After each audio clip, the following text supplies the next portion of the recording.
tu ne pourras plus acheter ou tu auras la marque de la bête, etc. Et en fait, c'est vrai que la marque de la bête, on imagine une griffure d'ours qui représente une fois de plus, ça peut être une sorte de vave, encore une fois, donc 666.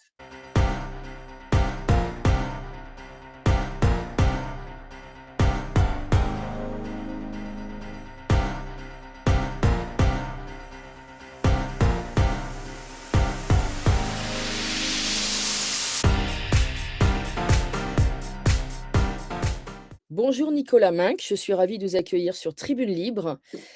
Pour la première fois, vous êtes ingénieur de formation, compositeur de musique de film, auteur d'autres romans. Vous êtes aussi, intéressé par, les romans, jeunesse. Vous êtes papa et vous êtes, un esprit curieux de tout. Voilà, je me permets de le dire. Vous êtes ingénieur de formation, donc formation scientifique, l'esprit sur terre, hein, les 2 pieds ancrés au sol. Mais vous vous intéressez au monde, dans toute sa complexité. Quelle est votre formation, d'ailleurs, ingénieur dans quel domaine? En robotique, Mmh. ouais, informatique forcément et robotique. Voilà, D'accord. c'était l'intelligence artificielle avant l'heure, on va dire, puisque c'était quand même il y a quelques années. Je suis sorti en 96 de l'école d'ingénieur, donc ça commence à faire. C'était hier, on va dire ça comme ça. Et donc vous vous êtes intéressé ça fait longtemps que vous vous intéressez aux symboles, au culte ou Oui, notre ça m'a toujours intéressé, mais pour être très honnête, c'est en fait un peu la lecture des livres de Dan Brown qui m'a vraiment incité, parce qu'en fait, en lisant ces livres-là, que tout le monde connaît maintenant, dont le plus célèbre est le Da Vinci Code, mmh. je me suis rendu compte que j'avais énormément de lacunes, y compris en religion catholique, que je devrais à peu près connaître. Ma mère italienne est très catholique, et malheureusement, j'avais beaucoup de lacunes, et j'ai voulu faire un peu comme ce bonhomme-là, et chercher, essayer de comprendre, et ça m'a amené à connaître aussi les autres symboles, les autres religions, et aller plus loin, essayer de comprendre tout ça. Parce que c'est très frustrant finalement de voir de lire ce genre de livre et de voir ce genre de film éventuellement, et de se sentir complètement nul, à dire mais en fait je connais absolument pas du tout ce symbole, je comprends rien. Et en même temps c'est sympa de voir le protagoniste, en l'occurrence Robert Langdon là, euh, nous expliquer et trouver, parce que sinon on est un peu spoilé si on connaît déjà le truc. Mais voilà, donc c'est ça qui m'a motivé au moment quand j'ai lu ce livre en fait. Et les autres de Dan Brown qui sont tous dans le même registre, un peu comme ça, de symboles cachés, de choses comme ça. D'ailleurs, il y en a un, je crois, qui s'appelle le symbole caché. Vous avez décidé d'écrire ce livre parce que vous avez remarqué quand même que notre monde était, truffé de symboles. Mais on va tout de suite préciser que vous ne faites pas partie des illuminés qui voient de la symbolique absolument partout et du complot partout. Il est assez dingue d'en voir partout, il est dingue aussi d'en voir nulle part, de n'en voir nulle part. Tout à fait. Depuis pas mal d'années, notamment avec Internet, il y a énormément de gens, et dès qu'ils voient quelque chose, dès qu'ils voient un geste, ou quel qu'il soit, comme n'importe quel homme politique qui fait un geste avec les mains et qui met la main dans son pull, ou qui croise les mains, ça y est, il y a un symbole caché, il fait partie d'une secte où il nous montre une allégeance à Satan. Bon, voilà, ça c'est ce qu'on appelle l'apophénie, donc c'est une dérive un peu mentale qui consiste à avoir des songes cachés dans des faits totalement anodins en fait. Voilà, ça c'est un problème que Internet a énormément développé, et le but de ce livre était notamment de regarder un petit peu les symboles les plus classiques, mais aussi les plus récents qu'on retrouve régulièrement, notamment dans ce qu'on appelle la théorie du complot, et puis d'essayer de les expliquer, et d'expliquer pourquoi parfois, oui, ça peut être étrange, et puis d'autres fois, c'est tout à fait anodin. Et d'expliquer aussi que chacun y voit un petit peu ce qu'il veut dans un symbole. Voilà. Vous dites que vous partez d'hypothèses, vous avez une démarche scientifique finalement? Oui, c'est un peu scientifique, c'est qu'on regarde un symbole, on en analyse l'histoire, et puis on analyse l'évolution, et puis aussi on le regarde, on essaie de le regarder avec les yeux des différents protagonistes, c'est-à-dire ceux qui s'en foutent complètement et qui n'y voient pas quelque chose de spécial, et puis ceux qui ont cette espèce d'apophénie à voir, voilà, et on cherche un peu le juste milieu entre la folie complotiste, et puis le fait de dire qu'un symbole Parce qu'il y a l'autre côté, finalement, qui consiste à dire qu'aucun symbole n'a aucune importance et qu'aucun symbole ne veut rien dire et que parfois des symboles réunis ne sont là que pour faire joli ou pour le folklore. En l'occurrence, je pense que les deux parties peuvent avoir parfois raison ou tort. C'est intéressant, c'est une démarche tout à fait honnête intellectuellement, donc vous intéressez à une sorte de faisceau d'indices finalement? Oui, enfin, bah, il n'y en a pas énormément non plus des indices par symbole. Après, il y a l'histoire du symbole qui exprime en lui-même tout ce. Enfin, si on prend les symboles maçonniques, on connaît tous leur histoire. Et Mmh. après, on sait ce qui se raconte sur la maçonnerie avec le développement du secret, et puis les Illuminati et tout ça. C'est parti un peu loin ça crée ça permet de faire croire aux gens des choses complètement folles, alors que peut-être qu'il faudrait s'arrêter à ce que c'est, quoi. Faut pas aller Mmh. trop loin, en fait, parfois. Vous, vous êtes intéressé à leur importance dans notre monde matériel et immatériel, la façon dont ils relient aussi ces 2 mondes, leurs forces, dans le quotidien, mais aussi, dans le monde des dirigeants et puis, leurs interprétations possibles, qu'elles soient positives ou négatives, lumineuses ou obscures. Donc en fait, chacun y met les sens et croyances qu'il veut. La question c'est d'arriver à avoir les outils pour décrypter finalement. Oui, il faut non seulement avoir les outils, un minimum de connaissances, parce que des fois, les gens n'y connaissent rien. Bah, moi, je prends l'exemple tout bête d'une croix gammée. C'est pas le plus bel exemple, mais la croix gammée, effectivement, elle peut, quand on la voit, si on la voit sur un site internet, on se dit, mais qu'est-ce que c'est que ce site de nazi? En l'occurrence, si c'est un site qui est fait en Inde, la croix gammée en Inde, c'est un symbole de chance et de soleil. C'est le soleil, en fait, ouais, pour faire simple. Donc, et qui n'a aucune notion. Elle a été inversée, elle a été dévoyée par les nazis, mais ça reste un symbole initialement positif. Donc, vous voyez, et les gens qui n'ont pas cette notion-là vont tout de suite montrer du doigt ce site et pourquoi pas le dénoncer. Alors Mmh. qu'en fait, il fallait simplement savoir que c'est une croix à l'origine qui est tout à fait un beau signe, en fait. C'est C'est le la symbole de la svastika, vie, le c'est ça? soleil. La C'est svastika, oui. ouais, D'ailleurs, c'est un nom d'origine indienne, quoi, hindoue. mmh. Vous dans votre livre, vous partez de la mythologie. Tout commence, assez loin, la symbolique, avant même, Oui, ah bah, finalement avant avant l'écriture, la mythologie, oui, avant la mythologie en elle-même, il y a les Égyptiens, voilà. donc La Trinité, vous parlez de la la Trinité Trinité. d'Isis, Oui, oui, Osiris parce qu'en fait, effectivement, et Horus. Isis est un peu la déclinaison de toutes les figures maternelles qu'on a un peu trouvées dans les religions. Mmh. euh, Y compris, et c'est étonnant, Allah, bon, évidemment la Vierge Marie, mais aussi Allah, qui en fait à l'origine était Allat, une femme, mais le patriarcat a transformé Allat en Allah, mais elle avait un lien avec Isis, Sémiramis, quoi, tous ces personnages qui sont en fait rien d'autre qu'une déclinaison d'Isis, la femme, la veuve, la femme mère à l'enfant, voyez, avec une histoire un peu bizarre avec son mari, qui a à la fois son père, on ne sait pas trop, c'est très bizarre. Bon, voilà, donc c'est ça. Donc il faut remonter pour comprendre les religions, en tout cas, et certains symboles, indéniablement à Isis, et Osiris et Horus. Voilà. Horus qu'on retrouve dans l'œil d'Horus, Horus qu'on retrouve chez les francs-maçons, Horus qu'on, vous voyez, aussi. Donc Oui, c'est l'œil d'Horus a une grande importance chez les francs-maçons, vous dites? oui, enfin, l'œil d'Horus en lui-même, pas tant que ça, mais en fait, certains imaginent que dans le fameux triangle avec l'œil de la Providence, il y en a qui voient l'œil d'Horus, mais pas forcément. Mais effectivement, en tout cas, les francs-maçons, pas forcément avec l'œil d'Horus en lui-même, mais avec l'Égypte et les traditions égyptiennes, Isis et Horus, ont un lien très fort avec ces traditions-là. Les francs-maçons, d'ailleurs, le rite écossais maçonnique reprend beaucoup de codes de l'histoire égyptienne, on va dire. Mmh. Je vais le retrouver, l'œil d'Horus. Il est dans le livre que je vais présenter. Alors, En fait, c'est la trinité égyptienne, donc forcément, on le retrouve. Et après, il y a plein de déclinaisons sur l'œil d'Horus pour dire son sens. Là, encore une fois, il peut être positif, négatif, comme tout symbole. Certains y verront l'œil de la providence, l'œil positif, et l'autre, ils verront l'œil du borgne, le Dajjal chez les musulmans, le côté négatif, l'antéchrist. Donc, vous voyez, cet œil, il peut avoir deux sens. C'est pour ça que des gens peuvent parfaitement le porter en médaillon. Ils ne le portent certainement pas en disant je porte l'œil du diable. Et pour autant, dans d'autres contextes, il est l'œil du diable. Oui, voilà. Donc, Mmh. Ces derniers temps, de toute façon, on a prêté plus attention aux symboles, vous pensez que c'est lié au contexte?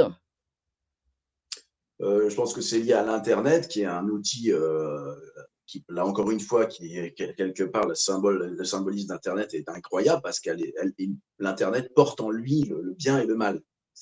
On a tous vu qu'Internet peut faire énormément de bien à des gens, au monde, et rendre des services, être très positif, et faire aussi le mal. Je ne vais pas rentrer dans le détail, mais on comprend ce que je veux dire. Et ce qui est intéressant, c'est que justement, il porte en lui, et on le verra si on parle du 666, Oui. l'Internet porte en lui le numéro du mal. Donc c'est assez amusant. Enfin, amusant pour ceux qui en rigolent, et puis flippant pour ceux qui y croient et qui sont plutôt du côté à penser que tout a été prévu pour porter le mal sur Terre, et Mmh. l'antéchrist, etc. Avant d'en arriver au 666, notamment de Gmail et Google, hein, c'est bien ce à quoi vous faisiez référence? Euh, non, le 666, entre autres, mais parce qu'il est, et on le trouve pas mal effectivement dans le symbole, certains. Et là, encore une fois, on est dans il faudra bien préciser qu'il y a souvent, encore une fois, une l'apophénie qui consiste à voir dans trois trucs, trois G qui représentent Google, bah, 3, 6, par exemple. Est-ce que c'est vrai, est-ce que c'est pas vrai? C'est aussi un autre truc qu'on appelle la pareidolie, dont tout le monde est atteint, en fait, c'est de voir, c'est les personnes qui, quand ils regardent le ciel, voient Dieu qui ouvre les bras, voient Jésus, alors qu'en fait, bah, c'est le nuage qui s'est mis, et en fait, tout le monde regarde, c'est Jésus qui est dans le ciel. Non, c'est un nuage qui fait une forme de personne avec une grande robe, et ça fait Jésus, oui, effectivement. Mais ça, c'est la pareidolie. Et justement, quand on regarde des symboles, parfois, beaucoup y voient systématiquement le 666. Dès qu'il y a un peu de courbe, comme je vous dis, des G ou des 6, mais qu'en fait, qui ne sont pas des 6, qui sont des arabesques ou que sais-je, eh bien là, on y voit, hein, tout le monde y voit, voilà, les complotistes en tout cas, on y voit nécessairement un 666. Et je parlais plus du 666 avec le www qui représente l'Internet. Mmh. Euh, Puisqu'on parlera du 666, je pourrais peut-être revenir dessus. Parce que, effectivement, c'est très troublant, là, encore une fois, que l'Internet, qui est quand même un outil, effectivement, qui peut être le bien et le mal, porte en lui le 666. Absolument. Vous en parlez aussi, concernant les codes barres? Oui, ouais, ouais. Alors voilà, les codes barres, ça aussi, on n'a jamais vraiment su si oui ou non, mais en tant que scientifique, si on regarde bien le code barre, effectivement, on sait lire qu'il y a le 6 trois fois répété quasiment, systématiquement, par le jeu des barres, une barre épaisse, une barre fine et un espace qui crée en binaire un 1, 0, 0, 1, je crois, et qui est le 6, un truc dans le genre. Je ne sais plus exactement la valeur du 6 en binaire, mais effectivement, le code barre porte le 666 lui aussi. D'ailleurs, j'avais cherché à un moment si le fameux QR code aurait pu porter lui aussi. C'est ça aussi. Là, on cherche des fois des choses comme ça quand le QR code est apparu, et je n'ai pas trouvé le 666 dans le QR code. Hormis le fait que ce soit voilà, après, on peut tirer le truc par les cheveux et chercher dans le QR code le fait qu'il ait des carrés, qu'il ait on va trouver des angles, du coup, ça va faire un 6, des 60 degrés. Ben, voilà. On peut aller très loin quand on cherche quelque chose et qu'on veut le prouver en complotisme. On peut toujours trouver en faisant n'importe quoi. Voilà, le tout, c'est quand même d'avoir des arguments assez solides parce que sinon on peut tomber Oui, dans des démonstrations, capillotractées comme on dit. exactement, c'est ça. Et alors attendez, je recherche la le web, le World Web Ah Wide. oui, bah, si vous voulez, on peut en parler maintenant. Oui? Eh bien, bon, déjà, il faut savoir que le nombre 666, lui, il est venu de l'Apocalypse de Saint Jean, qui en parle qui dit le nombre, le nombre de l'antéchrist, en fait, sera 666, un nombre d'hommes que tout le monde aura dans la main ou sur le front. Bon, d'ailleurs, c'est très troublant, parce que dans la main ou sur le front, c'est vrai que à l'heure de l'intelligence artificielle, on sait très bien qu'à un moment ou un autre, on aura des choses automatiquement dans la main. C'est pas être complotiste que de dire ça, hein, là, l'IA nous le fait bien comprendre. Donc, et c'est vrai que c'était complotiste de le dire il y a encore 5 ans, par exemple. Je fais une digression, mais dire que Saint Jean avait parlé la marque de la bête sur la main ou dans la tête ou sur le front, dire que ça allait arriver, c'était complotiste il y a encore 5 ans, parce que personne parlait vraiment d'IA, ne comprenait ce que ça voulait dire. Sauf qu'aujourd'hui, avec l'IA, on comprend bien qu'à un moment donné, on sera obligé de un peu se cyborgiser, c'est-à-dire là où on a le téléphone dans la main, peut-être de l'avoir plus derrière l'oreille, ou que sais-je, ou d'avoir des frics pour pouvoir payer, ou dans le creux de la main. Donc c'est vrai que la prédiction de Saint Jean est très troublante par rapport à ça. Mmh. Après, peut-être que moi-même, je suis devenu complotiste à force mais je pense que c'est pas délirant d'imaginer qu'on aura, dans les quelques années à venir, une puce ou quelque chose qui nous aidera à payer, etc. C'est pas délirant. Pour le meilleur Et, et pour le pire. oui, ben voilà. Et, et donc, cette puce, ben, forcément reliée à l'Internet, etc. En l'occurrence, donc, je reviens sur l'Internet qui dit que l'Internet, en fait, se représente par son fameux www. Encore aujourd'hui, même, on continue à écrire un site, même si on ne l'écrit pas sur le navigateur ou quoi, les 3 W sont là, qui veulent dire donc World Wide Web. Mmh. Mais ce qui est très troublant, c'est que le W en hébreu ou en araméen, si vous voulez, se dit Vav. Et le Vav, c'est le 6. Voilà. Donc ça, c'est quelque chose. Alors, coïncidence, bah oui, puisque ça veut dire World Wide Web. Vous voyez, les non-complotistes, ben non, ça veut dire World Wide Web, c'est dur à dire. Mmh. Et puis les complotistes vont dire non, non, ça veut dire 666 en fait.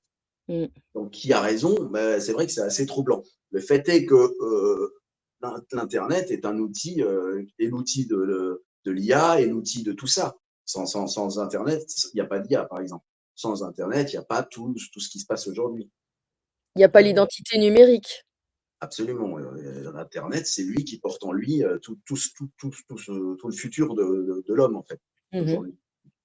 Et ben, c'est ce qui avait exprimé notamment, et Saint Jean avait aussi dit que le 666 serait polymorphe, serait d'autres choses. Donc, ça n'est pas que l'Internet, on peut comprendre que le 666 est plein de choses, mais notamment l'Internet. Voilà, par cette étrangeté qui fait que www, c'est 666. C'est Et bizarre d'ailleurs, quand même. bien sûr que c'est bizarre, vous essayez de faire une démonstration mathématique, même en Mmh. partant de l'œil d'Horus, finalement.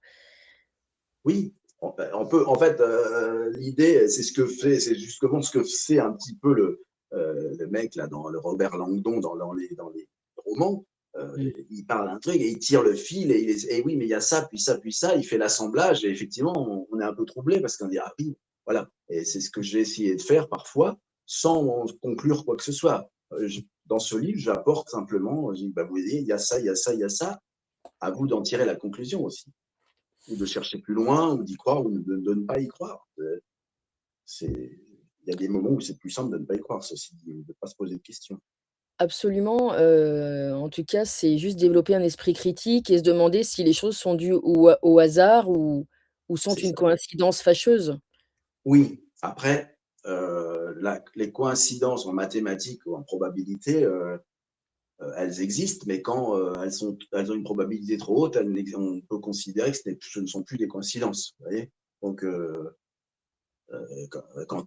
par exemple, je vous disais peut-être tout à l'heure que quand on est dans un clip, je ne sais pas Mmh. si je vous l'ai dit tout à l'heure, mais, quand on est dans un clip vidéo ou dans un spectacle à la Mylène Farmer ou que sais-je, et que là, tout d'un coup, il y a Mmh. une dizaine d'enchaînements de signes sataniques ou de signes un peu étonnants, on est obligé on ne peut pas se dire c'est une coïncidence. Il n'y en a pas eu un ou deux, un là, ah oui, c'est deux là. Non, et quand il y en a une dizaine, bon, c'est évident qu'il y a une volonté. Mais pour autant, on ne peut pas en tirer une conclusion de dire Mylène Farmer est sataniste. Vous voyez? Oui, ça peut être une provocation, Voilà, parce que c'est dans donc l'air du temps. On ne sait pas jusqu'où ça va. provocation, parce que c'est son personnage. Mmh, Voilà, c'est comme Led Zeppelin qui mettait des messages sataniques, et même quand on écoutait à rebours, certains arrivaient à entendre des messages mmh. sataniques de nouveau. Est-ce que c'était voulu? Est-ce que c'était pour le fun? Est-ce que c'était pour faire vendre leur. Quoi, je sais, on ne sait pas trop. On n'a jamais le fin mot de l'histoire, en fait, c'est ça. Oui, on ne sait pas si c'est parce que comme c'est vendeur, ça peut être une démarche marketing aussi. Voilà, ou pour, oui, oui, c'est ça. Quand les filles américaines, les chanteuses mettent s'habillent en rouge, cachent leur œil, font ça, parce qu'en fait, ça, c'est un 666. Je ne sais pas Oui, si à la caméra on le voit bien, mais en on fait, le voit très bien. Mmh. ça fait 6, 6, Oui, 6. oui, Donc ce signe-là, c'est un 6. Si en plus on le met devant l'œil, on fait l'œil du borgne, c'est-à-dire l'œil du Dajjal chez les musulmans, et l'antéchrist est borgne. Hein. Il ne voit que d'un œil, parce qu'en fait, quand on voit que d'un œil, voilà, on n'a pas les. je vais le montrer. Je l'ai Ouais, vu là. si vous avez une photo J'ai les quand photos, elles font de ça, habillées en rouge, et qu'elles rajoutent 36 000 signes, et puis que, bon, si vous voulez, c'est quand même. Pourquoi ils font tous ça, par exemple? Pourquoi la plupart? Alors, effectivement, on peut dire que cacher son œil comme ça sur une pochette de bouquin, ou faire comme ça, mmh. euh, je ne sais pas si on me voit encore, faire comme ça, Oui, c'est très esthétique. Alors, effectivement, tu te poses dans Vogue et tu fais ça, ou sur Elle et tu te mets comme ça, c'est joli, quoi. Bon, mais c'est quand même, on peut se poser la question. Voilà. Est-ce que tel ou tel acteur, même français, hein, qui fait ça en provocation, fait ça en allégeance à Satan, pour dire moi je suis de l'autre côté, on ne sait pas. Voilà, on peut pas savoir. Et l'honnêteté est de dire qu'on ne sait pas. Ce n'est pas de dire mais non, il fait ça juste parce que c'est joli, ou mmh, il fait ça parce qu'il est complotiste, ou il est sataniste, pardon. mmh. L'honnêteté, c'est de dire qu'on ne peut pas savoir. Et ils viennent pas le dire. C'est là la subtilité du truc, c'est que personne. Alors vous allez me dire, bah, si personne le dit, c'est que c'est pas vrai. Il n'y a pas de complot, il n'y a pas de sataniste, et que c'est simplement pour faire joli. Et en l'occurrence, quand ils le font tous, quand plein de gens le font, c'est qu'il y a quand même un moment. Là encore une fois, c'est plus des coïncidences. Quand des dizaines d'acteurs, des dizaines de chanteurs font ces signes-là, les mêmes signes. Pourquoi? Bien sûr. Et bah, ça pose question, hein, Voilà, ça pose question, c'est tout. voilà, l'honnêteté intellectuelle, c'est de se poser la question C'est et ça. d'enquêter éventuellement si on a des billes pour pouvoir Oui, enquêter. bah alors là, enquêter, il faudrait effectivement être journaliste qui a accès à ces gens-là et leur poser cette question. Mais, Mmh. mais répondront-ils à ce moment-là? Oui, bah en fait, non, on m'avait dit de faire ça, j'ai trouvé ça marrant. Bon, pourquoi pas? Alors, ok, on n'en parle plus. Il faudrait qu'ils disent tous ça. Mmh. Ou alors, qu'on explique, bah en fait, je fais partie d'un truc où on est obligé de faire allégeance à Satan. Je sais pas, quel délire, moi. C'est ça. Oui, ou alors enfin, faut se transformer en taupe et assister à certaines soirées. Et ça, c'est peut-être plus compliqué. Voilà, oui, oui. En disant ça, vous êtes déjà complotiste. C'est vrai, j'avoue, un petit peu. Il y a une autre piste, c'est la marque de la bête, Ouais, l'ours. oui, c'est vrai. L'ours. Alors, c'est en fait, pareil, en fait, quand la marque de la bête. Alors, je crois que c'est les Indiens Hopi ou un truc qui dit ça, je crois. Ou je crois que c'est ça. Ils disent tu ne pourras plus acheter, ou tu auras la marque de la bête, etc. Et en fait, c'est vrai que la marque de la bête, on imagine une griffure d'ours qui représente une fois de plus, ça peut être une sorte de VAV, encore une fois, donc 666. Mais bon, ça, bon, c'est encore une fois une hypothèse, c'est pas du tout une certitude, quoi. Par rapport Vous tout est hypothèse, et quand on veut faire l'exégèse du 666, il y a beaucoup, beaucoup de choses à gratter. Et dans le livre, j'en mmh ai euh, exposé pas mal, mais Ah, il y en a beaucoup. Il est très, très j'ai pas documenté. pu tout mettre parce qu'en fait, il y a tellement de pistes dans le 666 que, mais voilà, donc essayer d'expliquer ce que c'était, pourquoi, si ce Saint Jean avait vraiment eu une vision, si tant est là aussi qu'il ait vraiment existé ce mec-là, on ne sait pas, vous voyez, mais si il a vraiment eu cette vision, en tout cas, il y a des écrits donc, qui datent de très longtemps, où quelqu'un parle du 666, la marque de la bête, Mmh. et donc voilà. Quel lien vous faites entre le comment vous faites le lien entre le 666 et la 20th Century Fox? Bah, déjà, faut regarder le symbole de la 20th Century Fox dont je me souviens plus exactement. Mmh. Euh, je sais plus comment il est. Si vous l'avez à l'écran, non? Comme ça, je peux le Alors voir. non, mais je peux le trouver, symbole. Ouais, parce que je sais plus exactement comment il est. Là, j'ai quelque chose à Ah l'écran. oui, Oui, alors là, j'ai ça, c'est le générique. oui, c'est pas la Fox en elle-même. Ah oui, en fait, c'est le mot Fox, parce qu'en fait, là, comme je vous disais, C'est le ça. 666, il peut être partout. Mais il ne faut pas qu'il soit trop n'importe où, parce qu'effectivement, on peut le voir dans ce cas-là. Mmh. Si on voit 3 zéros, 3 O, pardon, O quelque part, par exemple sur le World Economic Forum, où ils ont fait un trait qui rejoint les 3 zéros, donc il y a une Oui, lecture O, hein, vous l'avez oui, ici, je voilà. vois. Et bien ce truc, on marque les 3 zéros quelque part, et en plus, quelque part, ces 3 zéros forment un 6, avec la barre qui passe, ça fait à la fois 666. Or, O, c'est là, je ne sais plus combien, 13, c'est la 15e lettre de l'alphabet, et 15 en numérologie, c'est 6. Voilà. Mais Oui. là, on est un peu comme vous dites, dans le capillotracté. C'est-à-dire que le X, c'est 6, le O, c'est 6, le F, c'est 6, puisque c'est la 6e lettre de l'alphabet. Mmh. Vous voyez, c'est assez étonnant.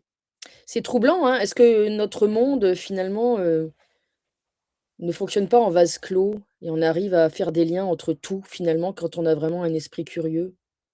Bah, oui, tout est indéniablement lié, mais on n'a pas besoin de parler de complotisme pour savoir que tout est lié à tous les niveaux. Euh, donc, je pense que oui, en tout ce qui est en sémiologie, quoi, symbolisme, si vous voulez, c'est encore plus vrai. On peut faire des liens entre chaque symbole, y compris, comme vous le disiez tout à l'heure, jusqu'à la mythologie égyptienne et la mythologie grecque. C'est fou. Et puis après, on passe par Sumer, et après, on passe par les Romains, etc. Et tout est lié, quoi. Janus, Janus, en fait, c'est Jean, Janus qui est repris par les francs-maçons, qui est le saint des francs-maçons, hein, Saint Jean, les deux Mmh. Saint Jean, euh, et en fait, qui sont en fait qui une forme de Janus, le dieu romain, qui voyait le passé et le présent. Voyez, bon, c'est génial en même temps, hein, c'est très intéressant de gratter comme ça, mais Mmh. on pourrait essayer aussi de chercher à faire un lien, faire un livre qui fait le lien entre tous les symboles. Ça, ce serait aussi intéressant. Vous êtes intéressé au modèle, Janus de Jean-Pierre Petit? Ah, Jean-Pierre Petit, ouais, j'aime bien Oui, Jean-Pierre Petit. Non, c'est j'imagine. quoi ton modèle? C'est un modèle, de, cosmologie qui parle des masses positives et des masses négatives D'accord, et donc l'univers, aurait, finalement, 2 côtés comme un gant inversé finalement sur lui-même. d'accord, ouais. Ce qui fait que Ouais, ça invaliderait la théorie du Big Bang d'ailleurs. intéressant. Non, j'en ai pas entendu parler, mais Jean-Pierre Petit, j'ai suivi ses études, etc., et ses travaux, plutôt en tant que scientifique qu'en tant qu'auteur de ce livre, parce que j'ai travaillé sur un projet de, de voitures volantes, et bah forcément, Jean-Pierre Petit, Oui, il j'ai avait des notions complètement innovantes et un peu folles pour certains concernant l'aérodynamique l'aéronautique en général. c'est un esprit libre et créatif, c'est vrai. Ah ouais, ouais, il est génial. Et puis, c'est un vrai scientifique aussi. Donc, je ne sais pas pourquoi il a été. Peut-être qu'il est parti trop dans des trucs où. Je ne sais pas.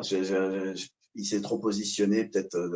Et il a été vu comme complotiste ou comme illuminé, alors qu'en réalité, il vaut bien n'importe quel autre scientifique. Il apporte des idées, quoi. Je ne sais plus comment s'appelle sa théorie sur le.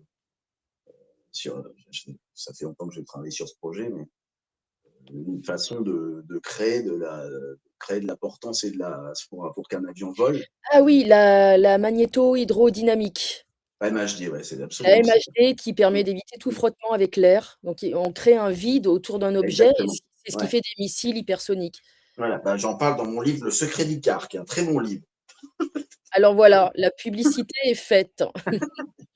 Ouais, Bah, c'est très bien, hein, oui, il faut s'intéresser aux esprits créatifs, c'est ceux qui nous sortent du train-train quotidien bah et oui. qui permettent parfois de faire un bond aussi dans l'évolution et la connaissance, humaine. J'avais plein d'autres questions en fait à vous poser. Donc là, on a vu que, bah, c'est le phoque, hein, c'est le renard qui est lié Oui, aussi. pardon, oui, je suis parti, excusez, parce que d'une Mmh. question à l'autre, je rebondis parce que Ah, c'est c'est le richissime. propre. Non, mais c'est aussi le propre du 666 quand on fait son analyse, c'est vraiment de s'apercevoir qu'on peut puiser un peu partout dans plein de trucs, et notamment la Fox. Ben, comme je vous disais que le F, c'est le 6, le O, c'est le 6 et le Mmh. X, pour des raisons de numérologie de position dans l'alphabet, la Fox, en fait, peut se lire 666. Donc voilà, tous les trucs qui sont Century Fox. D'ailleurs, on ne sait pas trop pourquoi ils sont appelés Fox. Ouais. Je ne sais pas si il y a sûrement une raison, mais si la raison c'est d'écrire 666, elle est toute trouvée. Vous voyez. C'est un 666 caché, crypté et Ouais, Fox, il y a le côté pourquoi pas. rusé du renard, je ne sais pas. Oui, mais encore une fois, qui le dira? Alors, on peut remonter, peut-être que je ne me suis pas donné la peine de remonter à l'origine de ce mot. Je dis simplement dans le livre que dans Century Fox, peut-être que le Fox a été choisi parce que c'est 666. Voilà. Mais peut-être pas. Vous voyez, c'est tout. On peut l'imaginer parce que les personnes qui sont à la tête d'immenses studios comme ça, ce sont ce qu'on appelle des initiés. Oui, absolument. C'est obligatoirement des initiés, des gens haut placés qui côtoient l'élite, etc., et qui ont besoin à un moment ou à un autre de fonds et de s'engager par rapport à un discours que leur société va avoir.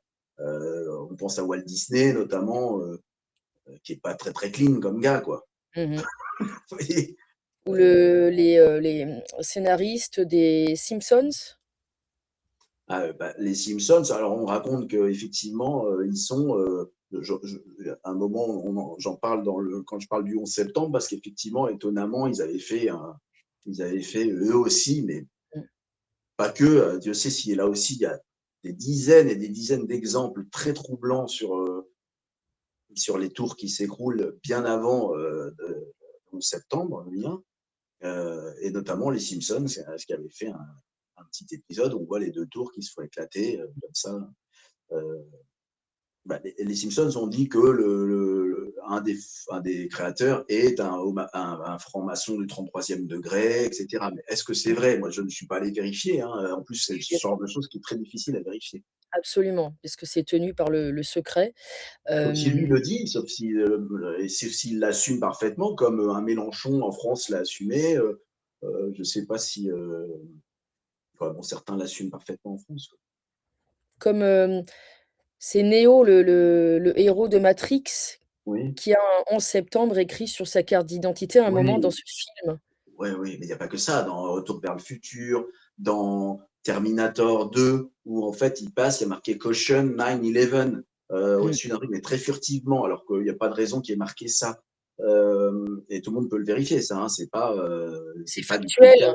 Oui, oui, c'est absolument factuel. Tout ce qui est dans le livre, ça n'est pas, ça a été vérifié. Mmh mh.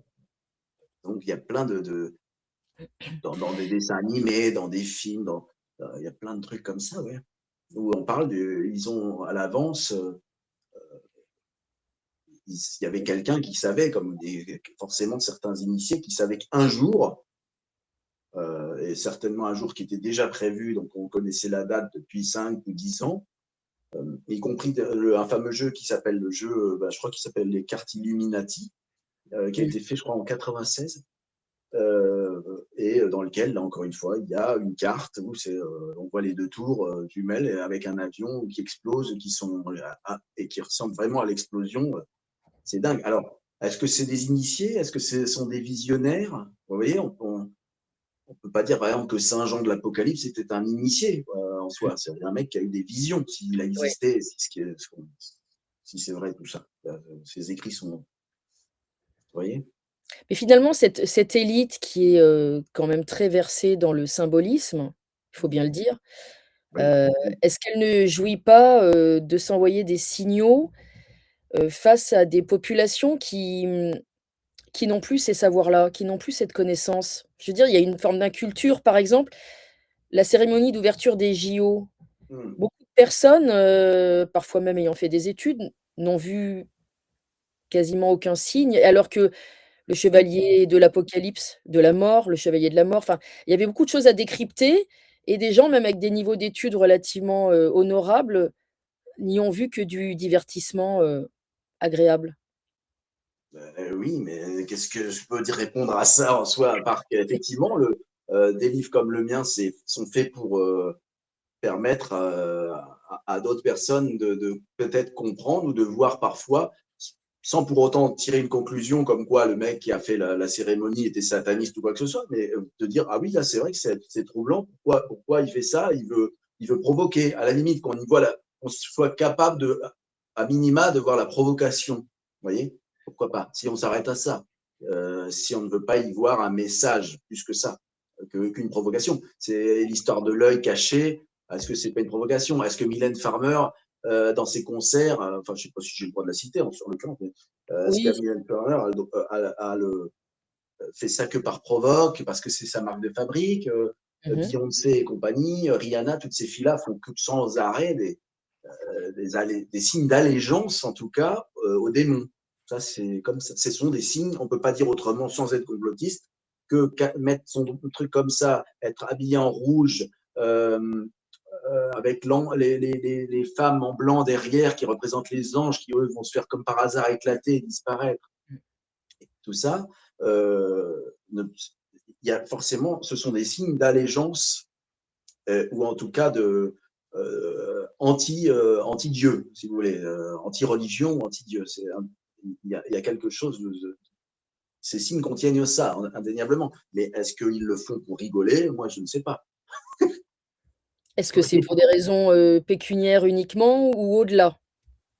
Oui, c'est ça, pécuniaire ou alors parce que c'est comme pour Mylène Farmer une marque de fabrique, on ne sait pas trop. Mais Mmh. après, et d'autres vont dire non, ce sont des signes mis là exprès, dans un but précis, pour passer un message, parce qu'ils doivent le faire, parce qu'ils se sont engagés à le faire. Vous voyez? Mmh. Mais moi, je ne le dis pas ça. Non. Non, non, Je, vous ne je, le dites pas dans le livre, hein, il est très riche, mais vous ne faites pas mais, ben, d'affirmation. je le dis comme une hypothèse, en disant, voilà, il y a cette hypothèse, ils le font pour rigoler, et ils le font après tout. Voilà, il y a plein de signes, notamment des signes aussi de la manipulation mentale, qui sont le fameux MK Ultra, qui est là aussi, tout le monde, personne n'est au courant de ce truc-là, mais c'est un programme qui a réellement été utilisé pour manipuler, globalement, apprendre à manipuler les masses ou certaines catégories de personnes. Il a Oui, vraiment existé. Hein, par la CIA notamment. ouais, ouais, absolument. Et il a été arrêté parce qu'il était trop dangereux, parce qu'il Oui. demandait de prendre des drogues, hein, évidemment. Hein, on sait très bien. Quoi, moi, je sais pas, vous avez déjà vu quelqu'un qui est sous champignons hallucinogènes, on lui fait faire ce qu'on veut, il voit. Donc, vous voyez, si on arrive à mélanger drogue et manipulation mentale par les mots, par l'électricité, par que je ne sais pas trop quoi, on peut effectivement arriver à avoir une espèce de personne qui est déclenchée, qu'on manipule, qui fait ce qu'il veut, qui peut envoyer une bombe, qui peut être piloté en tant qu'homme politique, qui peut être, on ne sait pas. Et ça, c'est possible. C'est pas, encore une fois, c'est pas du complotisme que de dire ça. C'est de la science, hein, là pour le coup. C'est de la science, c'est de la neurologie, c'est tout ce que vous voulez. Hein. Vous dites que ce projet MK Ultra a muté, il existerait encore aujourd'hui sous d'autres formes d'ailleurs? Bah oui, il existe notamment en s'appuyant encore une fois sur Internet, parce que Internet permet de diffuser, parce que le projet MK Ultra non seulement utilise des drogues, mais il utilise aussi des signes, Oui, des symboles déclencheurs. Et il y a notamment quelques signes qui sont connus, notamment le fameux papillon monarque, parce qu'en fait le projet absolument. MK Ultra, c'est le projet, c'est aussi, il s'appelle aussi projet monarque. Ce papillon, il y a le damier, le fameux damier blanc et noir. Euh, voilà, c'est le miroir brisé qui montre la personnalité. Parce qu'en fait, les personnes qui sont sous. Fragmenté. Voilà, les personnes qui ont été vraiment manipulées depuis leur plus jeune âge en général. Hein, ils ont pu être violés, ils ont pu être euh, comment dire, violentés, on a minima. Et puis, ils ont un esprit, c'est une espèce de schizophrénie qui se développe, quoi. Et ça, encore une fois, en psychiatrie, ça n'est pas une illusion ou du complotisme, ça existe vraiment. Hein, les gens qui ont l'esprit fragmenté, qui peuvent être jaunes le matin et rouges l'après-midi. Hein. Donc, il y a vraiment des manipulations possibles à faire. Absolument. Je voulais revenir juste sur ces deux symboles forts, Ishtar en Assyrie Mmh. et Lady Columbia. On peut faire, un aparté sur ces deux Oui, symboles, bah, féminins, on peut dire, hein? Ishtar n'est rien d'autre que, encore une fois, comme je le disais tout à l'heure, une déclinaison de Isis, en fait. Mmh, C'est Isis, c'est Miramis, si vous voulez, qui est un peu la même personne, hein, la même entité, entre guillemets, dans différents endroits, si vous voulez. Et donc Ishtar en Assyrie, c'est ça. Et elle avait, comme Isis, hein, parfois, et Sémiramis, un, elle était représentée avec une couronne et tenant un flambeau dans la main. Et en fait, si on veut en voir une représentation plus moderne, il suffit de regarder la Statue de la Liberté, qui est une forme de Ishtar, en fait, euh, qui a été faite effectivement par deux francs-maçons. Hein, donc voilà, c'est assez troublant encore l'histoire de la Statue de la Liberté. Il y a C'est quelque un chose d'assez Français, non, troublant. qui l'a fait? C'est un Français? Oui, oui, euh, c'est Bartholdi, en fait, qui a Oui, un Bartholdi, Français exactement. qui a fait ça. Mmh, C'est un Alsacien, je crois que sa mère est alsacienne, et franc-maçon, notoire pour le coup, mmh. euh, et Eiffel qui a fait la structure, et qui Ouais. était aussi a priori franc-maçon. Donc, mais bon, voilà, il n'y a pas de. Mais on, cette statue qui est la liberté, bah, elle est ouvertement maçonnique en tout cas, parce que Ishtar, Isis, etc. sont des entités maçonniques, pas directement, mais par héritage maçonnique. Par héritage et par. Voilà. La tour Eiffel, symbole maçonnique? Ah, symbole phallique à minima, mais maçonnique, je ne pense pas, non. Je ne saurais pas dire. Il y a pas un côté pyramidal peut-être? Oui, il y a la pyramide, il y a quelque part, on retrouve aussi un petit peu l'idée de l'obélisque et des choses comme ça, mais je sais qu'il y a effectivement des histoires autour de la Tour Eiffel encore, mais je ne l'ai pas intégré comme symbole ou comme. Je n'ai pas d'informations précises là-dessus.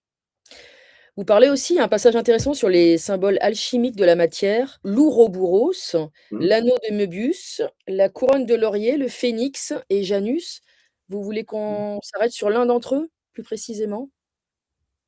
Ben, après, il y a des symboles, si vous voulez, qui sont. On est obligé de parler, encore une fois, si on parle de maçonnisme, si on parle de parler d'alchimie. Si on parle de religion, on est obligé de parler si on parle de secret, on est obligé de parler d'alchimie. Donc, j'ai été obligé de citer les grands symboles alchimiques, tout ce que sont l'ouroboros, Mmh. qu'on trouve un peu partout, effectivement. Mais là, encore une fois, quand on va voir un cercle comme ça, avec, par exemple, sur le symbole de la NASA, en Mmh. fait, il y a un cercle avec une espèce de tête. On a l'impression que c'est un ouroboros. Voilà. On peut voir un ouroboros. Bon, personnellement, moi, je ne vois pas ça. Hein. Je vois simplement une espèce de comète qui tourne. Mais il y en a qui disent que la NASA met un symbole maçonnique, alchimiste, parce que c'est aussi un symbole. Euh, L'alchimie, les symboles alchimistes sont aussi des symboles maçonniques. L'ouroboros, c'est un symbole maçonnique. Janus, dont je vous ai parlé tout à l'heure, Mmh. c'est Saint Jean. Euh, voilà. Et finalement, on peut dire que la maçonnerie a tout absorbé? Oui, absolument. Les maçons vous diront qu'ils ont absorbé le meilleur de chaque culture, pour en tirer bah, justement une philosophie, une pensée, une, des rites, etc. En prenant vraiment tout ce qui était bon selon eux chez les Templiers, chez les Juifs, chez les chrétiens, parce qu'à la base ils étaient chrétiens quand même, faut pas l'oublier. Donc Vous n'êtes pas franc-maçon? non, Vous n'avez pas été approché? si, ben, plein de fois, je les ai côtoyés de très près puisque dans tous les métiers que j'ai pu faire, il y en a toujours beaucoup. Hein. Mmh. Le tablier justement, Mmh. symbole fort, on pourrait peut-être en parler ou 2 minutes? Bah, oui, si vous oui, le Ah oui. tablier. Pourquoi le tablier justement? Attendez, je le retrouve, il est où mon tablier? Allons-y. Bah, le tablier, c'est rien d'autre qu'un souvenir des maçons qui portaient un tablier à l'époque, Mmh. des vrais maçons qui Oui? portaient un tablier quand ils travaillaient la pierre, etc.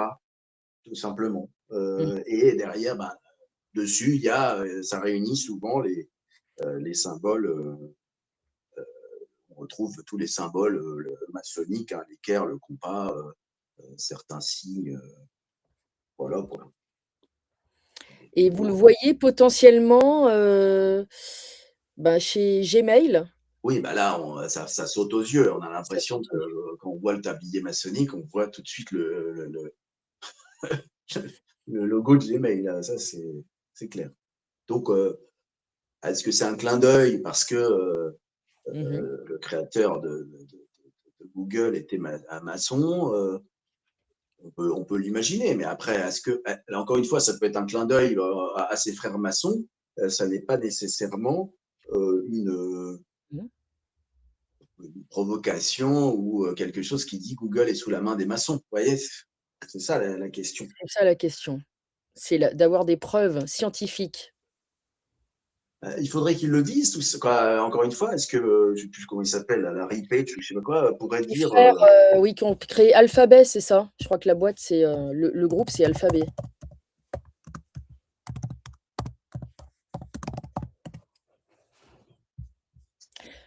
Larry Page et il y en a un deuxième, je crois, oui, son comparse, mais je ne sais plus son qui a un nom. nom, Sergueï Brin. Oui, Voilà. c'est un nom, à consonance Bon, bah, russe. ouais, bon, bah, ces mecs-là, ils étaient potentiellement maçons, oui, on peut l'imaginer. Bon, bah, voilà, ils ont fait un petit clin d'œil. À la limite, peut-être pas. Je sais pas. Hein. Un clin d'œil très réussi. Alors, bah, je vais vous Ouais. poser une question un peu, poil à gratter. Mmh. Hem, la nouvelle Notre-Dame de Paris suite à l'incendie, Mmh.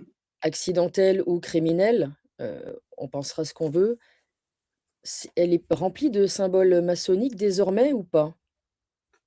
Bah, oui, bah, moi je suis pas allé encore la voir, mais il paraît qu'effectivement il y a des symboles qui sont plus, mais d'après ce que j'avais lu, ça m'avait pas, paru dingue parce qu'effectivement, faut pas oublier que, ben, Notre-Dame, elle a été créée quand même, même si avant, encore une fois, c'était un temple à Isis, hein, ça faut pas l'oublier. Mmh. Mais comme beaucoup de grandes églises françaises, et cetera, qui étaient des temples, d'ailleurs Paris, une étymologie de Paris, c'est les Paris-Isis, c'est ceux qui Ah étaient oui. pour, ils venaient c'est ceux qui étaient pour Isis, quoi, qui priaient Isis. Symbole de féminité, de fertilité, Oui, c'est ça. Et puis c'était maternelle. ben, c'était l'équivalent de la Vierge Marie pour les chrétiens, quoi. Sauf qu'ils vénéraient Isis autant des, bah, autant avant les cathédrales et tout ça, quoi, avant la chrétienté. Mmh. Et donc ça a été fait. Donc ce temple a été fait. Cette cathédrale a été faite par les maçons, par des francs-maçons. Quoi qu'on dise, des Oui. maçons avant d'être francs-maçons. Avant d'être et donc il y a des symboles de maçons et de francs-maçons qui ressortent forcément, mais dans toutes les églises en réalité. Donc peut-être qu'aujourd'hui, le truc le plus choquant, c'est peut-être les vitraux qui n'ont pas été respectés et qui ont été modernisés comme voilà, c'est pas très respectueux, je pense, pour certains chrétiens qui trouvent pas ça super top. Mais Mmh. je pourrais pas dire qu'il y a des symboles maçonniques Le que je trouve ça. nouveau, sol avec le damier qui peut-être pose question. Oui, bah, le damier, mais encore une fois, il y a plein d'églises où il y a un damier parce que c'est un symbole c'est, bah, c'est un symbole, c'est les maçons qui mettaient souvent ça et c'est resté d'ailleurs. Alors le damier, Dieu sait, c'est un symbole maçonnique et c'est d'ailleurs aussi un symbole du MK Ultra. Le damier, il symbolise chez les maçons le passage du profane à l'initié, si vous voulez.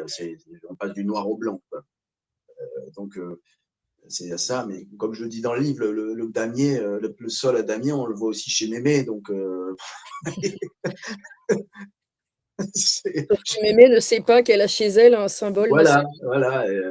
Et on en voit, mais alors dans les films, mais on peut pas dire ah ils ont mis le damier maçonnique ou le MK Ultra. Bah, quand même, chez mon voisin, il y a sûrement un sol à damier comme ça, même si c'est devenu ringard. Mais, je sais pas. Bon après effectivement, il y a aussi parfois des hasards complets, il faut Non, mais arriver c'est à pas, c'est pour, voilà, faire encore, le s'il y a un tri. sol à damier dans la cathédrale, il y en a plein aussi, je vous dis, dans plein d'églises, y compris à Rome, partout, parce que c'est joli, quoi. Oui, en soi, c'est joli parce que ça fait penser aux jeux d'échecs aussi, pour les Oui, amoureux des oui, jeux oui, d'échecs. oui, il y a ça. Et puis, c'est ce symbole même hors des francs-maçons, je pense qu'il symbolise quelque chose, un passage du blanc au noir, donc du noir plutôt au blanc, c'est-à-dire du sale vers la pureté, du mal vers le bien. Il est vraiment l'incarnation de ça, le damier. Je veux bien faire un petit tour par, Marianne. Dieu que Marianne était jolie, donc un prénom Mhm. extrêmement porté à l'époque, vous dites. Le bonnet Oui, phrygien et Marianne, qui fait ouais. Marianne fait référence à Mitra. Oui, parce qu'en fait, ce bonnet-là, qui est très étrange, le bonnet phrygien, en fait, il a été calqué sur Mitra, qui était lui aussi une déclinaison on va dire, d'Horus, qui est lui-même Mitra, Horus est devenu en quelque sorte Mitra, qui lui-même est devenu Jésus, si vous voulez. Mmh mh, mmh. Après, dans les représentations, Mmh. ceux qui croient en Jésus, bon, bah, Mitra n'était pas Jésus. Mais en tout cas, Mitra était le fils d'une vierge. Mitra faisait des miracles. Mitra est né comme le soleil, comme tous les héros le 24 décembre, le 25 décembre. Vous voyez, bon, voilà. Donc il y a une filiation, là, encore une fois, entre tous ces gars-là. Et bah, il y avait un culte à Mitra, oui, absolument, dans Mmh. certaines sphères, oui. Et ben voilà. Et Et Marianne porte le bonnet de Mitra, en fait. C'est comme ça. et je voulais faire un tour par les sociétés secrètes. Ouais. Vous parlez de Skull and Bones. Oui. Ça, j'aimerais Alors, bien vous entendre parler, de ça, parce oh, que bah, vous savez, c'est dans les films américains, là, dès qu'on voit des teen movies, ils font partie tous des Kappa, Gamma, machin, là, des mmh fraternités ou des sororités.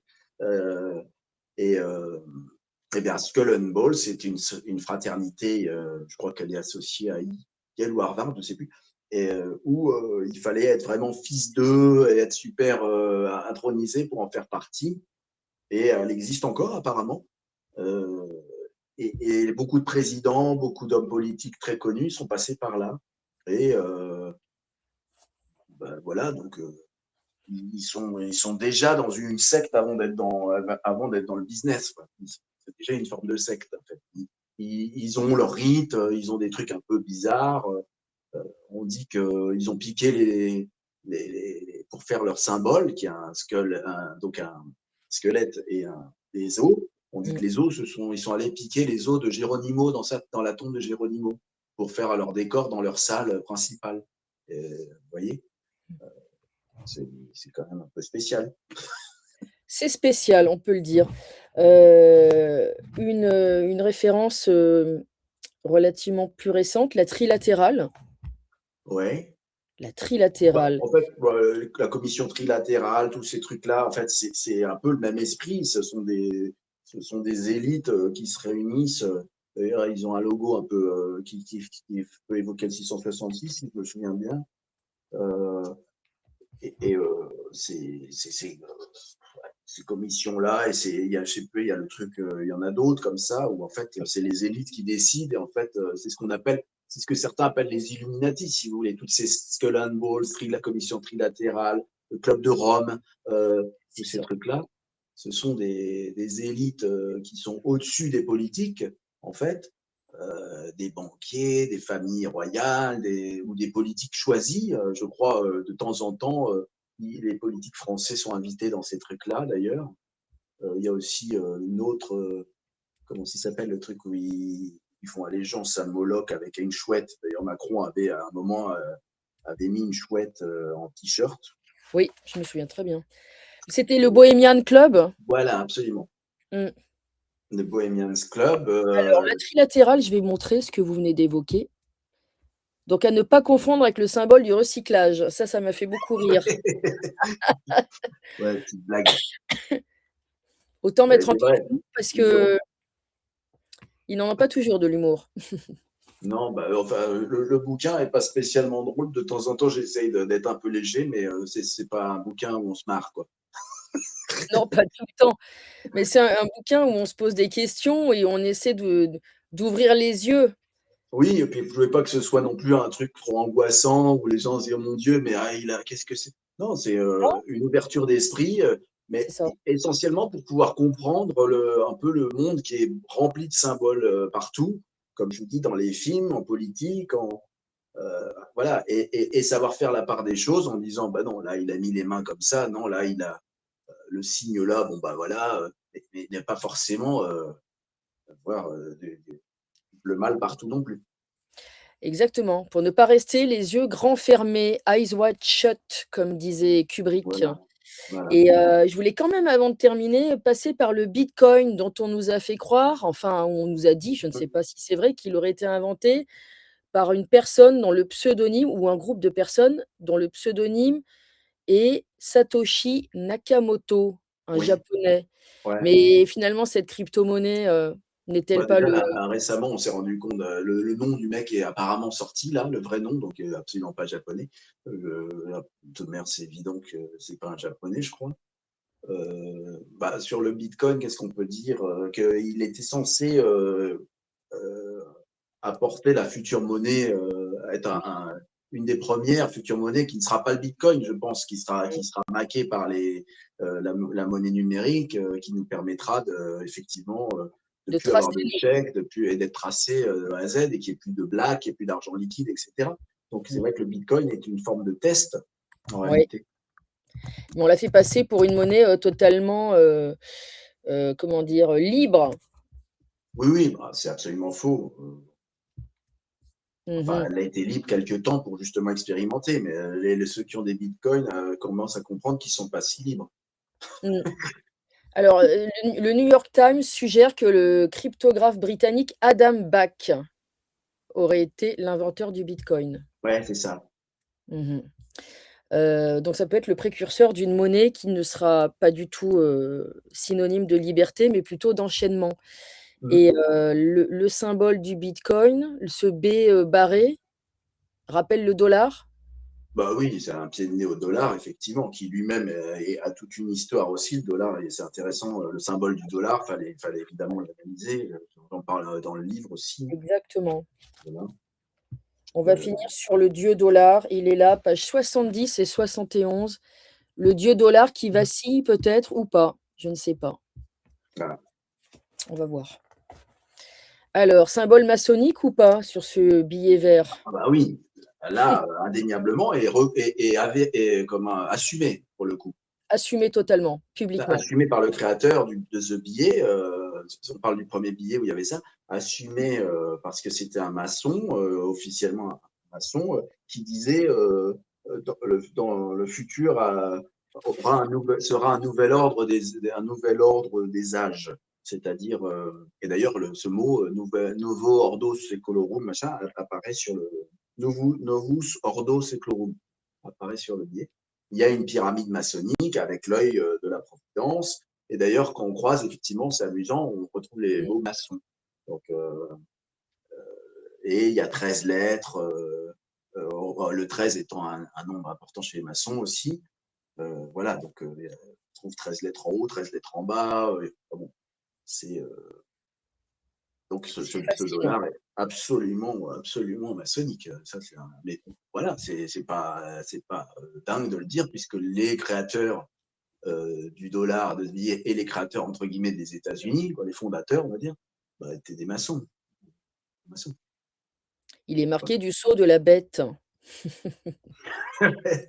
Ah ça y est, un propos complotiste. Ah Non, en ouais. fait, non, non, non, on s'intéresse. Nous, on s'intéresse, on réfléchit, on creuse, on enquête. Oui, bah, il y a des trucs très troublants. Et regardez le dollar avec un microscope, vous y verrez cacher une toute petite chouette. Qu'est-ce qu'elle fout là? Puisque la chouette, tout le monde sait que, alors bon, soit si on parle de mythologie, c'est Minerve, je crois, mais on s'en fout.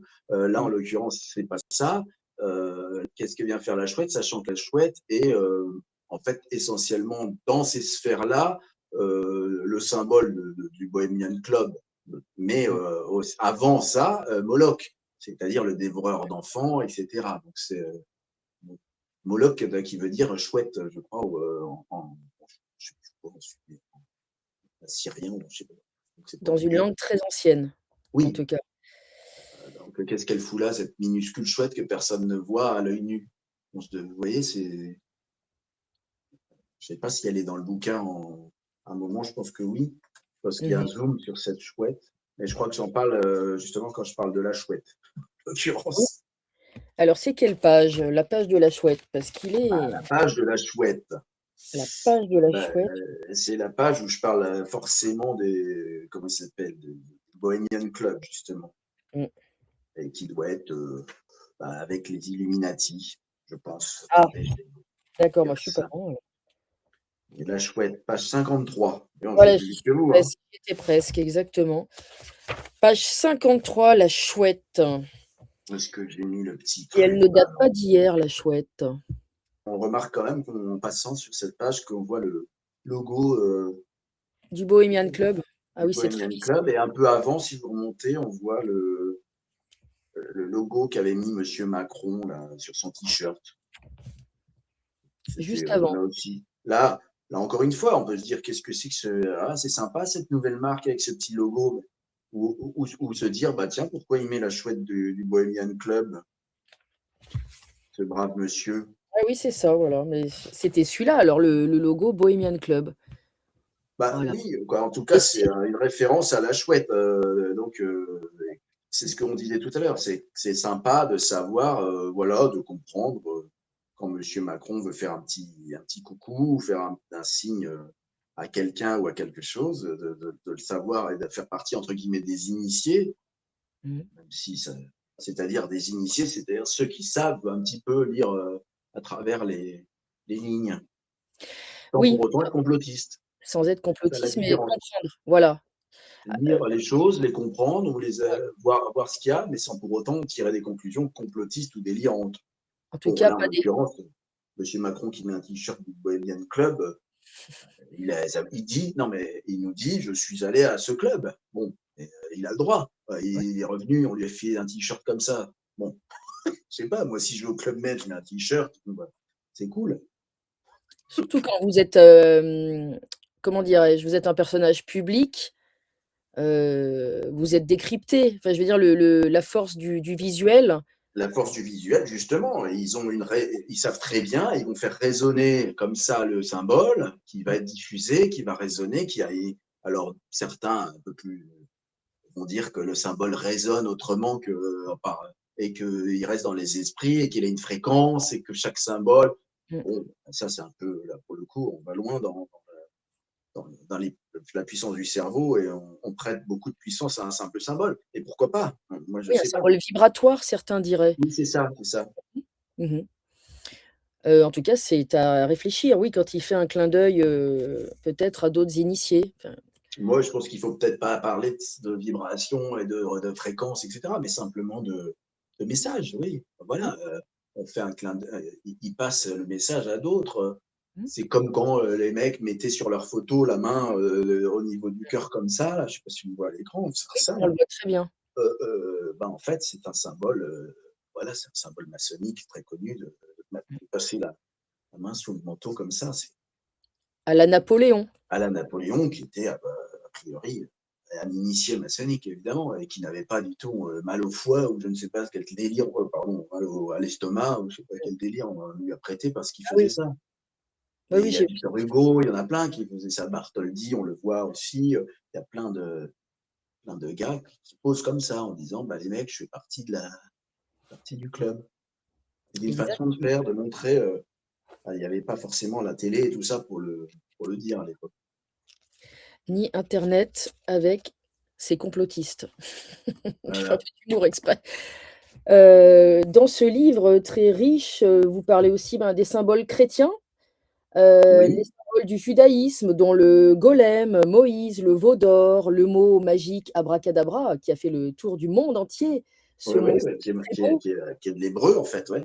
Exactement. Vous parlez de bah, les 3 monothéismes, hein, vous parlez aussi des symboles de l'islam, la main de Fatima, la main de Fatma, les Ouais. enfants souris, voilà, qui ont fait l'objet aussi de faits divers, Oui, bah, c'est pas vraiment des symboles, mais ça fait partie des choses qu'on voit à la télé, qu'on ne peut pas comprendre.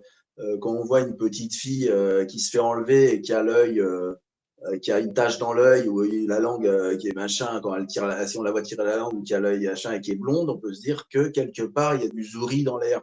Vous oui, voyez? oui, ça a été Ou pas. évoqué Ou pour parce l'affaire qu'elle était Lola. juste jolie et qu'un malade l'a trouvée jolie et l'a enlevée. Oui. Mais on Vous peut faites quand même se référence à dire que l'affaire Lola, l'horrible affaire Lola, par exemple? bah, la petite Lola était une enfant zouri, qu'on le Oui, veuille ou non. oui. Elle était blonde, elle avait un truc à l'œil ou à la main, je ne sais plus si c'était pas sa main qui était. En fait, ils ont les enfants souris une marque comme ça droite dans la main, Oui, vous le dites dans le livre, effectivement. ou une tache dans l'œil, ou tout ça en même temps, ou la langue qui a pas le trait au milieu, je ne sais pas très quoi, et qui sont Oui, blonds, comme ça. aux yeux clairs. Ça, c'est la première chose, évidemment. Blonde aux yeux clairs, Ce qui était le cas exactement. de la petite Lola, et ce qui a été le cas aussi de cette petite Anglaise qui a disparu avec une énorme tache dans l'œil, comme par hasard. En Espagne, elle avait disparu, Au on l'a jamais Portugal retrouvée. au Portugal, je Oui, crois, pardon. dans l'Algarve. C'est ça. Oui. Bah, c'est une enfant souris aussi. Donc Mmh. c'est intéressant de se dire, voilà, de savoir ces trucs-là, de les comprendre, de savoir de quoi on parle. C'est un symbole de l'islam, ça fait partie de l'islam, comme on dit. Vous parlez aussi du drapeau de l'État islamique et donc il est porteur de symboles. Vous parlez Oui. aussi de symboles, de la culture celte, de symboles du fascisme et du nazisme et des symboles utilisés par différentes sectes et autres croyances, Mhm. la scientologie, Raël et cetera. Heu, Oui, je parle aussi du satanisme et de tous les démons qu'on peut retrouver plus ou moins sous différentes formes, comme Baphomet ou Moloch. C'est intéressant parce qu'effectivement, le mmh, Baphomet, on en parle beaucoup parce que c'est un démon transgenre qui a des seins, qui est à la fois un homme, qui a des positions un peu spécifiques avec les mains en haut, en bas, pour dire ce qui est en haut et comment, ce qui est en bas. l'inversion du monde, il a un côté transsexuel, hybride un Absolument, voilà, peu. voilà. Mmh. C'est vrai qu'on n'a pas du tout employé le terme d'inversion dans cette interview et pourtant, C'est fort. j'en ai un peu parlé quand je parlais de la svastika, en Oui. disant que les nazis ont inversé le sens. Mais dès qu'on parle d'inversion, on parle de satanisme. Alors, Mmh. voilà, on parle de mal, inverser un symbole, c'est voilà, dès qu'on inverse l'ordre des choses, on est contre Dieu. Euh, c'est C'est la religion de l'inversion. oui, il y a une religion et une posture de l'inversion, d'être toujours dans l'inversion ou d'être contre le spirituel, Mmh. contre Dieu, par exemple. Ça, c'est quelle que soit la religion, quelle que soit, c'est intéressant. Exactement. Heu, je vais vous laisser le mot de la fin, parce que moi je vais plutôt inviter les auditeurs à commander le livre finalement, pour ceux qui sont des esprits curieux. Voilà, on parle de curiosité ici, on n'affirme rien, enfin il y a des choses qui ont été assumées publiquement, hein, donc ça on peut les affirmer Oui, et il y tout le a reste tout ce qui est certain et avéré, historique, bah, je n'emploie pas le conditionnel, par exemple. Mais sinon, tout ce qui est un peu, peut-être, on pense que, bah, c'est dit au conditionnel, quoi qu'il en soit. Je suis personne pour pouvoir trancher.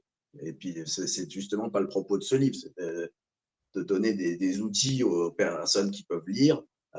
Comme moi, j'aurais aimé en trouver à l'époque quand je cherchais, quand j'ai commencé ce livre, parce que il y a certes déjà des dictionnaires des symboles, si vous voulez. Mais d'abord, c'est pas des symboles très actuels, c'est pas très fun. Alors que là, bon, bah, même si le livre est pas, enfin, on dit pas youpi, je rigole quand on le lit, il y a quand même quelque chose de moderne dans les symboles qui sont présentés, même s'il faut remonter à Sumer ou à l'Égypte, hein, c'est pas le problème. et vous Mais, partez de Isis, Osiris, puis finalement on arrive dans les même des logos publicitaires extrêmement actuels. oui, c'est ça, y Mmh. compris le logo de la France insoumise, qui est un logo en fait d'une loge maçonnique, par exemple. Donc c'est assez récent, tout est voilà, c'est intéressant de savoir ça. Bon Sachant après, que encore oui, une fois, c'est pas Jean-Luc étonnant. Mélenchon a assumé être Oui, franc-maçon. voilà, donc c'est pour ça, il y a rien d'étonnant. Mais bon, c'est amusant de se dire que c'était en fait un logo de loge maçonnique. La calligraphie et le nom et tout ça, c'est une loge maçonnique. Pas France Insoumise, mais c'était France, je sais pas quoi. Voilà, je sais plus le nom, je sais plus exactement le nom de la truc. LFI, effectivement. C'était Mmh. France Insoumise, qui n'est pas bien, la loge idéale maçonnique, voilà. C'est une loge qui s'appelle Idéal maçonnique, qui est exactement le logo de la France Insoumise. Bon, c'est marrant, voilà, c'est des petites choses qui sont. Mmh. On parle d'actualité, voilà, par exemple. Il y aura pas de tome 2? Bah, je pense pas. Pourquoi pas, mais ce serait. J'ai pas mal déjà. C'est déjà oui, c'est un gros travail de recherche. Ouais, ça a été assez loin. Mmh.